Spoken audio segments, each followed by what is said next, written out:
पवित्र सावित्री व्रत व सावित्री अमावास्या स्वामी को दीर्घायु कामना करी स्त्री माने विभिन्न शैवपीठ को आसी था पूजा अर्चना करने। आम जो देखा नयगढ़ जिलार गणिया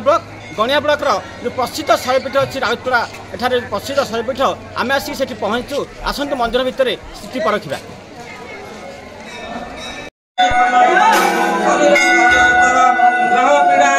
मंदिर परिसर में पहुँचले ये भोलेश्वर महादेव पीठ अच्छे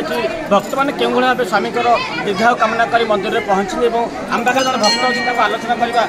कौन पवित्र सावित्री अमावास्या स्वामी को दीर्घायु कामना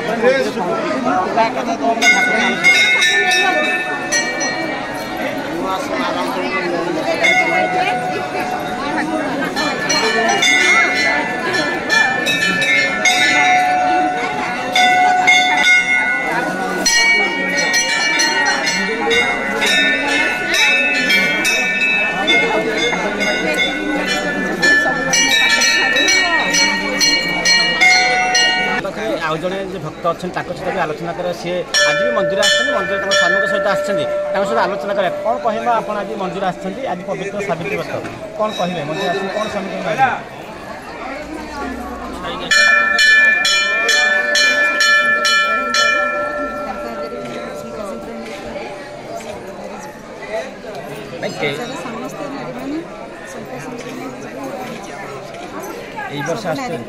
वर्ष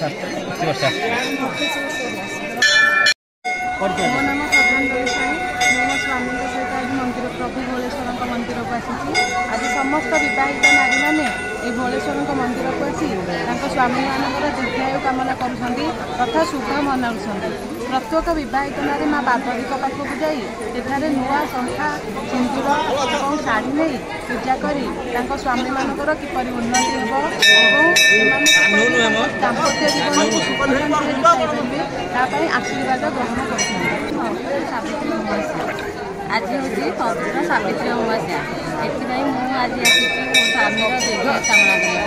कर मोर मानसिक मो स्वामी मो पाखे सब था मो सब पाखे जो राउतपड़ा मंदिर पूजा कर आलोचना करवा आज सका कि नीति कार्य आज जो पवित्र उत्सव सावित्री व्रत ये गाँव टू सहर उत्सवमुख अच्छे बेले गणियार प्रसिद्ध शैवपीठ राउतपड़ा शैवपीठ धूमधाम पालित आलोचना कर। आज पवित्र सावित्री व्रत उपलक्षे बाबा श्री श्री भोलेश्वर महादेव जी राउतपड़ा विजयस्थली जे कि आम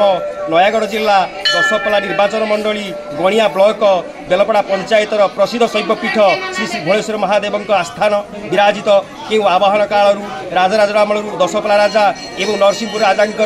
उद्योग प्रतिष्ठार करकमल आम ठाकुर आविर्भाव होते गोचरार्थ ये तो बहुत किंवदंती अच्छी महानदी आवाहिकार गाई आसी माँ को ये गाई आसी बाबा को ये पूर्ण प्राप्त करते बाबा आविर्भाव करते गौड़ मूर्ख गौड़ीए बाबा को जापार नाला राजा ता विषय कि जाणी बहुत आनंदित होते एठारे माँ आविर्भाव होते सहित माँ रामचंद्र बहुत किंवदंती अच्छी एठारे लोक मैंने माँ रात्र आसती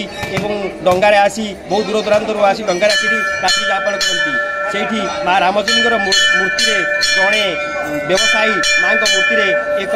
धारुआस्त्र जितेबले घर्षण करते से सुवर्ण में पालटी जाते से दिन ठार माँ रामचंडी पार्वती रूप में रामचंडी रूप में आविर्भाव होती। आज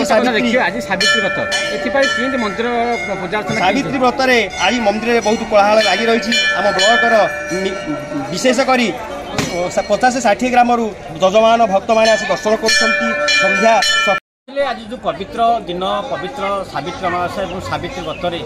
महिला माने केमी ठाकुर पाखे पूजा करते स्वामी दीर्घायु कामना करुले मंदिर पूजक मैंने भी कहते